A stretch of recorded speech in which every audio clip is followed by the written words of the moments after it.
AC Venugopal जी, हरीश चौधरी जी, Rajiv Shukla ji, PV Srinivas जी, राजेंद्र बिट्टू जी, हमारे candidate Gurpreet Singh GP जी, थोड़ा ये स्टेज पे वरिष्ठ नेता, भाई और बहनों, आप सबका यहां बहुत बहुत स्वागत। यूथ कांग्रेस के नेता हैं, इनको भारी बहुमत से जिताना है। पंजाब का चुनाव है, अलग अलग पार्टी के लोग वायदे कर रहे हैं। बीजेपी कुछ कहती है, आम आदमी कुछ कहती है, अकाली दल कुछ और कहते हैं। कुछ दिन पहले अमित शाह जी आए। अमित शाह जी ने ड्रग्स की बात की, कहा कि अगर बीजेपी सरकार बनाएगी तो ड्रग्स से लड़ने के लिए हम एक इंस्टीट्यूट खोलेंगे। मुझे याद है 2013 में मैं पंजाब यूनिवर्सिटी गया था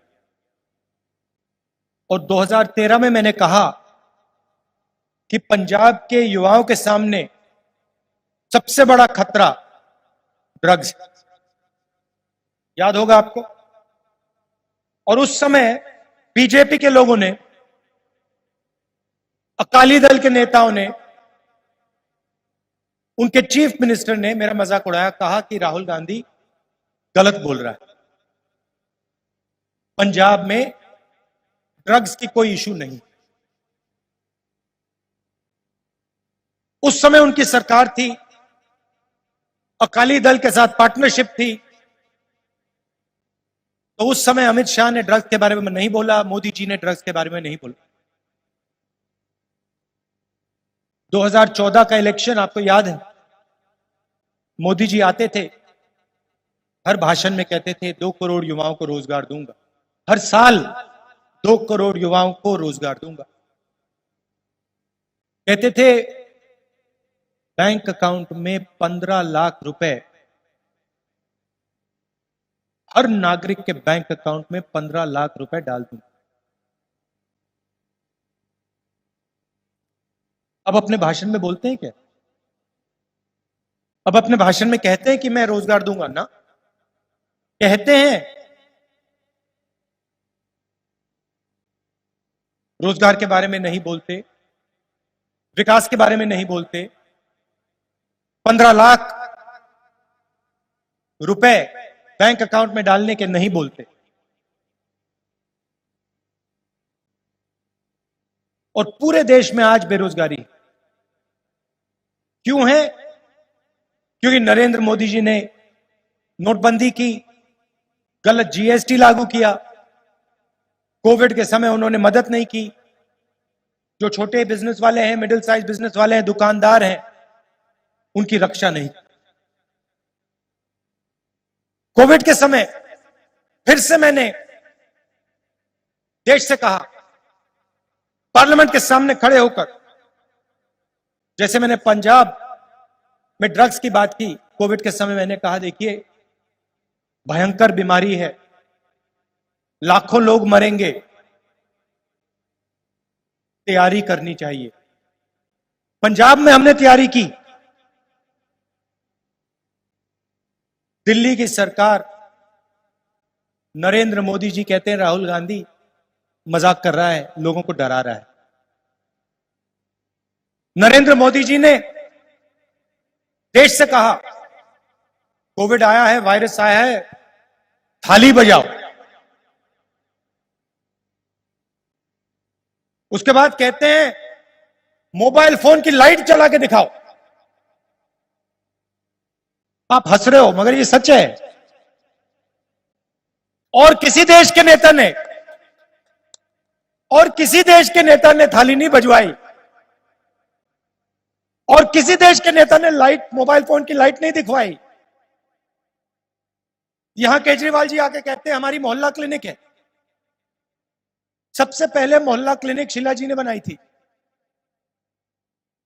और दूसरी बात, कोविड के समय आपकी मोहल्ला क्लिनिक कहां गायब हो गई? अगर आपकी मोहल्ला क्लिनिक काम करती तो जो हजारों लोग दिल्ली में मरे वो नहीं मरते। अस्पताल के सामने गाड़ी में बैठे, जमीन पे लेटे दिल्ली में लोग मरे हैं। ऑक्सीजन नहीं मिला, अस्पताल में पलंग नहीं मिला, वेंटिलेटर नहीं मिला, हजारों लोग मरे। टीवी पे आपने देखा होगा, कोई गाड़ी में बिना ऑक्सीजन लिए सांस ले रहा है, अंतिम सांस ले रहा है। तो क्या हुआ मोहल्ला क्लिनिक्स का?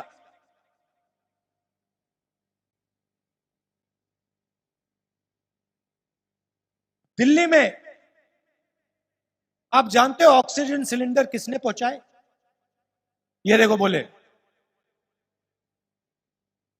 ये यहां कहते हैं कि मोहल्ला क्लिनिक खोली हमने, स्वास्थ्य का काम किया। अगर आपने स्वास्थ्य का काम किया तो फिर यूथ कांग्रेस ऑक्सीजन के सिलेंडर क्यों पहुंचा रही थी? मीडिया में क्यों आ रहा था कि दिल्ली सरकार ऑक्सीजन सिलेंडर नहीं पहुंचा रही है, मगर यूथ कांग्रेस के लड़के सिलेंडर पहुंचा रहे हैं?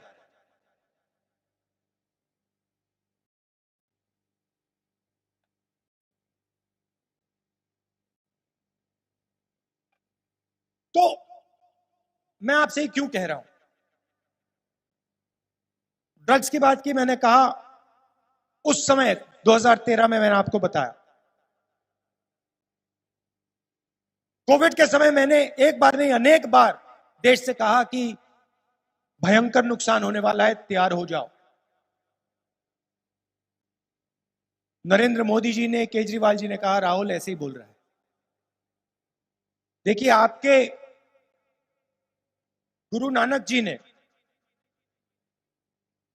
एक बात कही थी, कहा था कि बोलने से पहले सोचो, समझो और फिर बोलो। और दूसरी बात कही थी कि झूठ मत बोलो।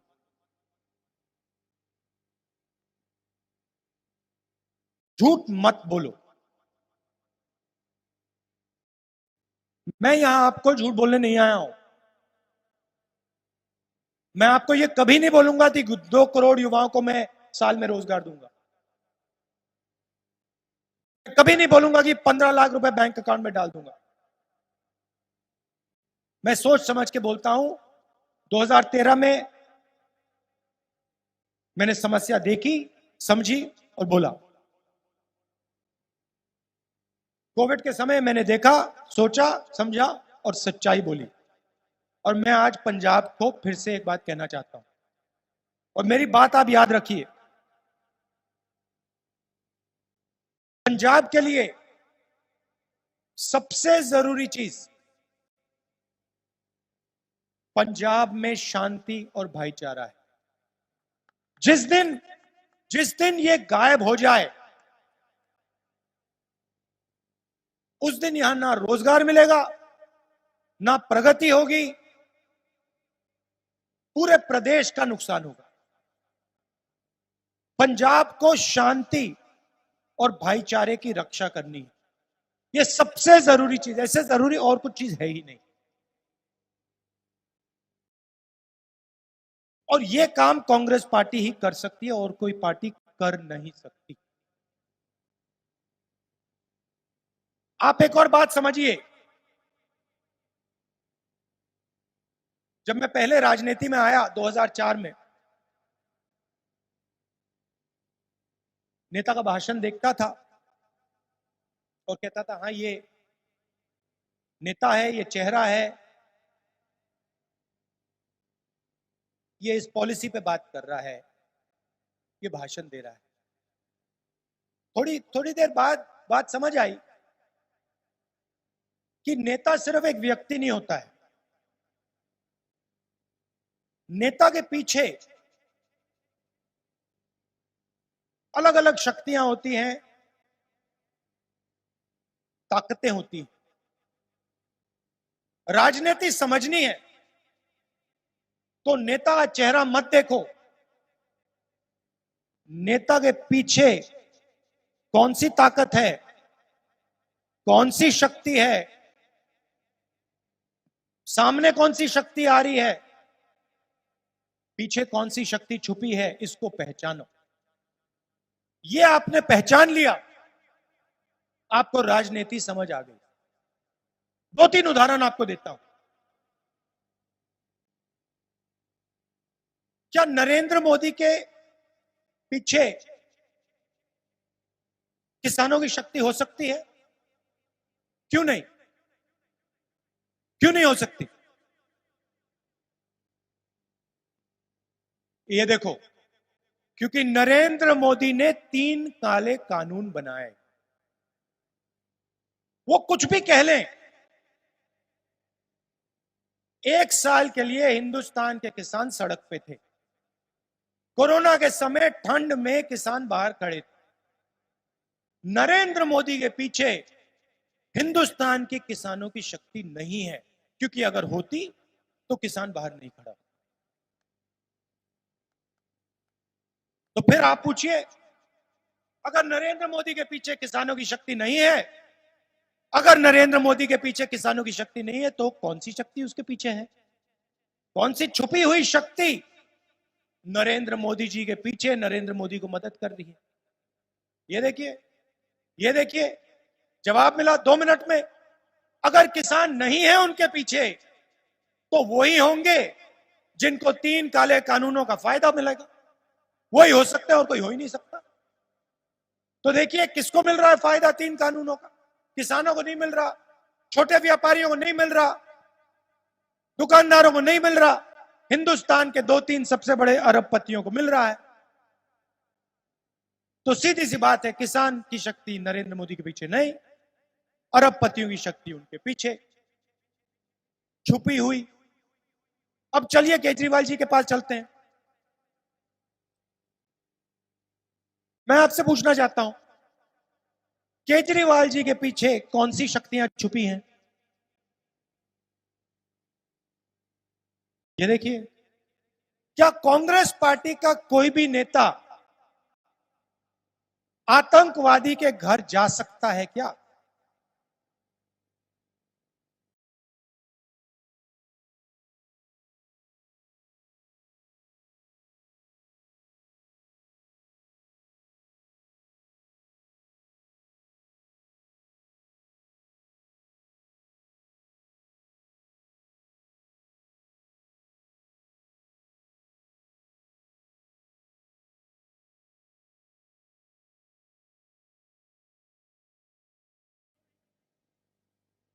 चुनाव की बात है। मगर याद रखिए, ताकत अपना चेहरा नहीं दिखाती, ताकत छुपी रहती है। नरेंद्र मोदी जी के पीछे जो ताकतें हैं वो दिखती नहीं है, वो काम करती हैं, छुपी रहती हैं।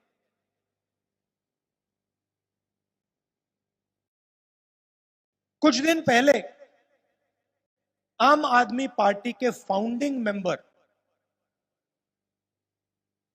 कुमार विश्वास ने केजरीवाल जी पे आरोप लगाया।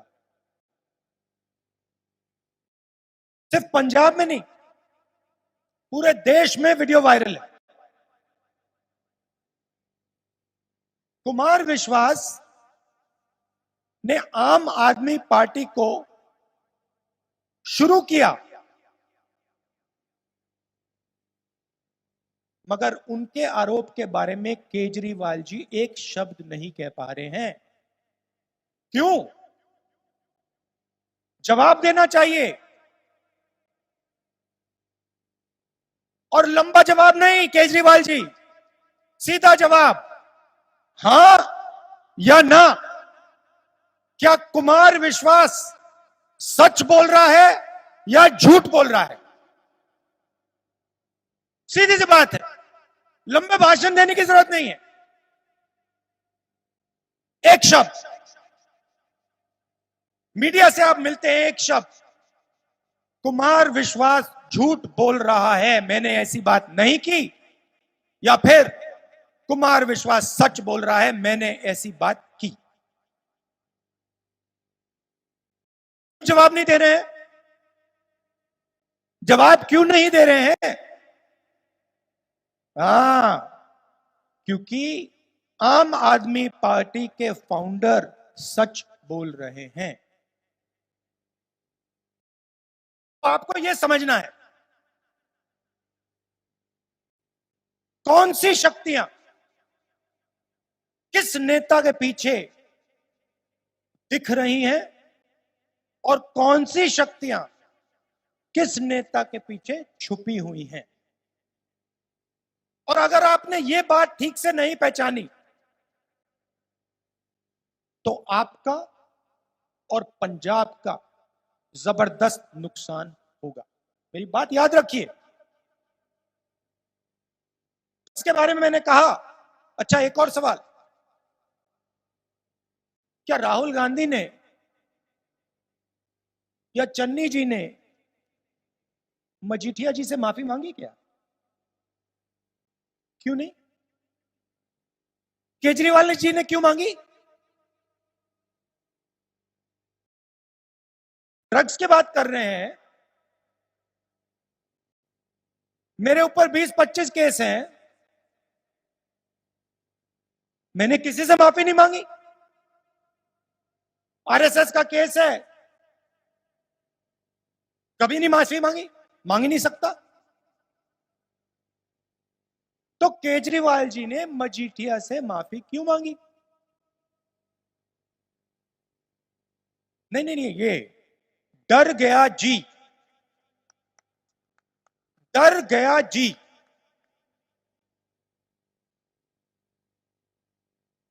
तो आपको यह पहचानना पड़ेगा, जो व्यक्ति आतंकवादी के घर में सो सकता है वो पंजाब की रक्षा कहां से करेगा? जो आदमी डर जाता है वो पंजाब की रक्षा कैसे करेगा? कल आपने वीडियो देखा होगा, 16 दिन से दिल्ली मॉडल की बात करते हैं, पहले गुजरात मॉडल की बात चलती थी, अब दिल्ली मॉडल की बात चल रही है। मोदी जी पहले कहते थे एक मौका दो, अब केजरीवाल जी कह रहे हैं एक मौका दो। आपने बी टीम की बात की। केजरीवाल जी के घर के सामने 16 दिन से हजारों महिलाएं बैठी हैं।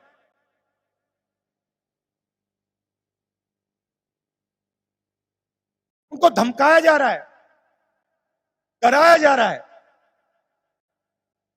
कोविड के समय सड़कों पे हजारों लोग मरे। कौन सा दिल्ली मॉडल है ये? जैसे वो गुजरात मॉडल खोखला था, पूरी दुनिया ने उसको देखा, वैसा ये दिल्ली मॉडल खोखला है, इसमें कुछ है नहीं।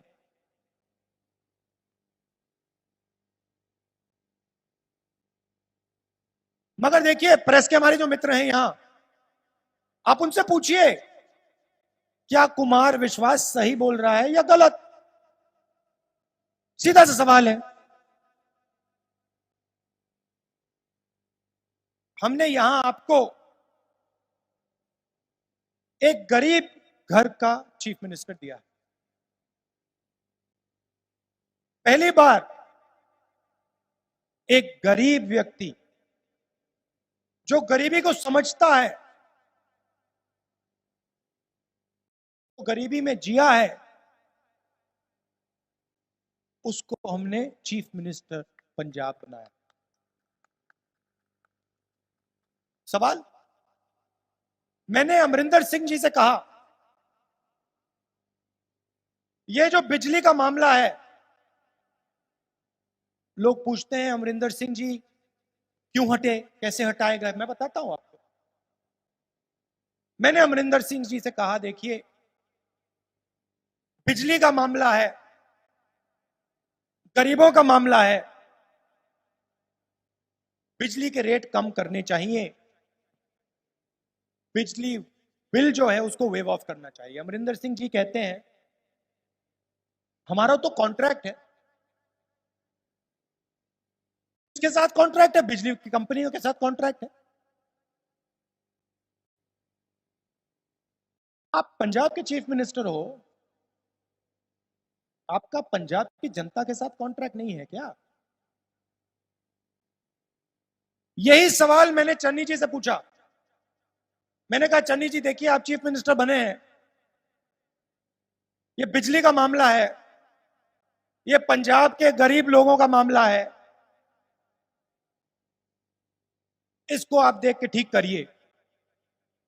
पानी का इशू है, उसको आप देख के ठीक करिए। चन्नी जी ने ये नहीं कहा कि हमारा कॉन्ट्रैक्ट है किसी के साथ, बिजली की कंपनी के साथ कॉन्ट्रैक्ट है। चन्नी जी ने एकदम 1500 करोड़ रुपए 20 लाख परिवारों के माफ कर दिए।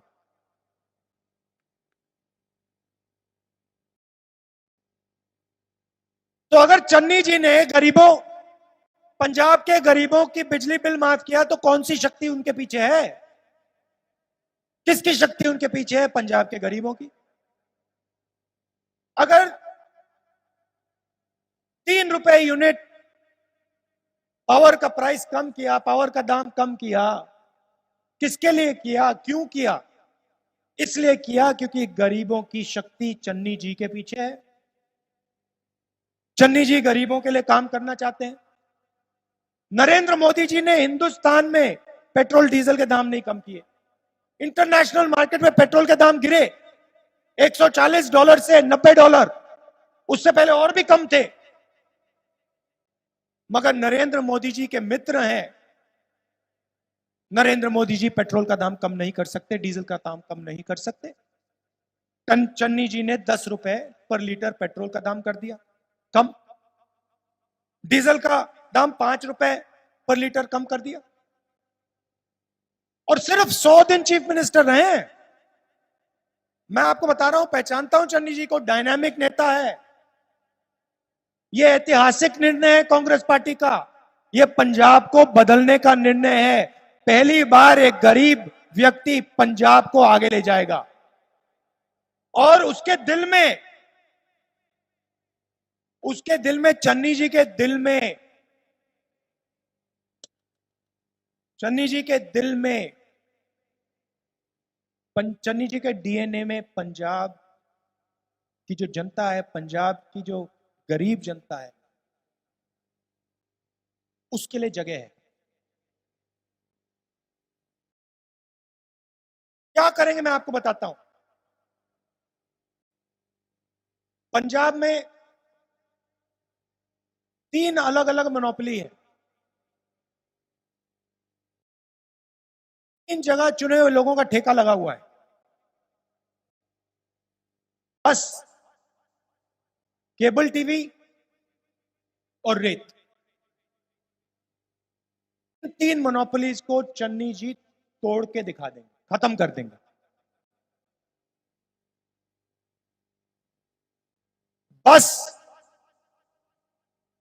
बस की मोनोपोली को तोड़ने के लिए युवाओं को परमिट मिलेगा। आप यहां लिख लीजिए, आज केबल 400 रुपए का है, उसको हम 200 रुपए कर देंगे।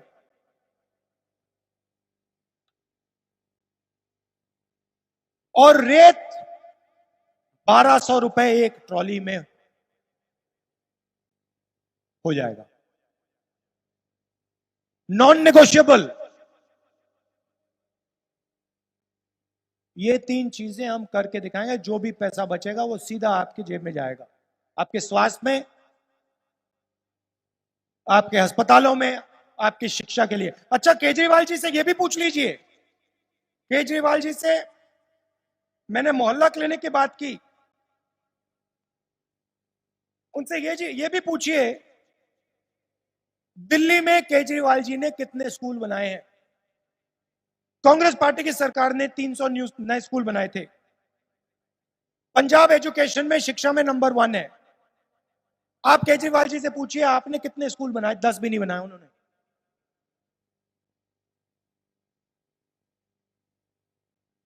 आज जब आपको नक्शे की जरूरत होती है, परमिट की जरूरत होती है, सर्टिफिकेट की जरूरत होती है, आपको सरकारी ऑफिस में जाना पड़ता है। एक बार नहीं, अनेक बार। छोटा सा नक्शा, ऑफिस में आप लोग घंटों बैठते हो। 170 सर्विस, सरकारी सर्विस, चाहे वो नक्शे की बात हो, सर्टिफिकेट की बात हो, परमिशन की बात हो, 170 सर्विसेज हम इंटरनेट के माध्यम आपके घर में डायरेक्ट, आपके मोबाइल फोन पे, आपके कंप्यूटर पे डायरेक्ट आपके हवाले करते हैं। आपको कहीं जाने की जरूरत नहीं पड़ेगी। आपको कहीं जाने की जरूरत नहीं पड़ेगी। अपने फोन से सीधा नक्शा मंगाओ, सर्टिफिकेट की जरूरत सर्टिफिकेट मंगाओ, सीधा आप डायरेक्ट अपने मोबाइल फोन से, अपने कंप्यूटर से ये काम कर पाओगे। 170 सर्विसेज डायरेक्ट आपके लिए। यहां हमारे कार्यकर्ता आए हैं। आप लोग हमें चुनाव लड़ाते हो और जिताते हो। सरकार बनती है, एमएलए चुना जाता है, और फिर उसके बाद हजारों बोर्ड कॉर्पोरेशन सरकार के पास होते हैं। जब बोर्ड कॉर्पोरेशन को बांटने का टाइम आता है, कांग्रेस के कार्यकर्ता को दिखने मिलता है कोई एमएलए के बेटे को मिल गया, कोई एमएलए के रिश्तेदार को मिल गया। अगली सरकार में यह नहीं होने वाला है। बोर्ड और कॉर्पोरेशन कांग्रेस पार्टी के कार्यकर्ताओं को, जो हमारे लिए अपना खून पसीना देते हैं, कार्यकर्ताओं को जो छोटा इलेक्शन लड़ते हैं, पंचायत में इलेक्शन लड़ते हैं, इन लोगों को, कॉर्पोरेटर्स, इन लोगों को बोर्ड्स और कॉर्पोरेशन मिलेंगे।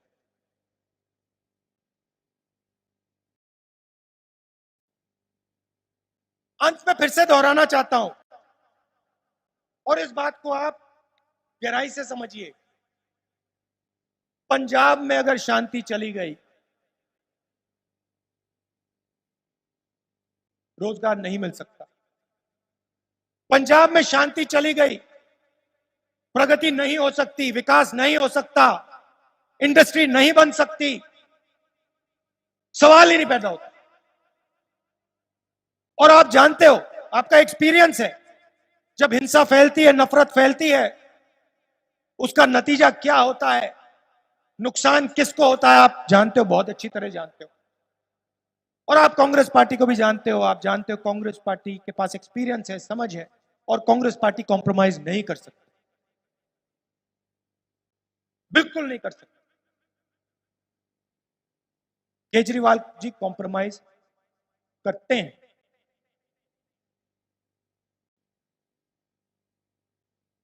केजरीवाल जी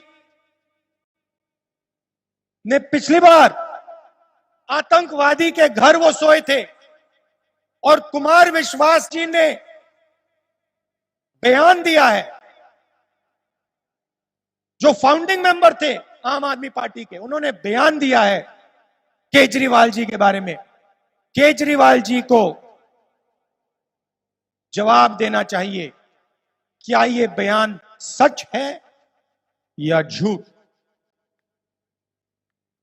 और पूरा पंजाब जानता है कि आम आदमी पार्टी के पीछे कौन सी शक्तियां छुपी हुई हैं, पूरा पंजाब जानता है, और इससे आपका नुकसान होने वाला है। कांग्रेस पार्टी को समर्थन दीजिए। गरीब चीफ मिनिस्टर है, गरीबी को समझते हैं, डायनामिक चीफ मिनिस्टर है, बिजली का काम किया, पानी का काम किया, पेट्रोल डीजल का काम किया। 100 दिन हुए हैं, उनको 5 साल दीजिए। कांग्रेस पार्टी को पूरा समर्थन दीजिए, जिताइए। हमारे ये युवा कैंडिडेट हैं, ये तो भैया मैं गारंटी चाहता हूं, युवा कैंडिडेट है, इनको भारी बहुमत से जिताइए। बहुत बहुत धन्यवाद। नमस्कार। जय हिंद।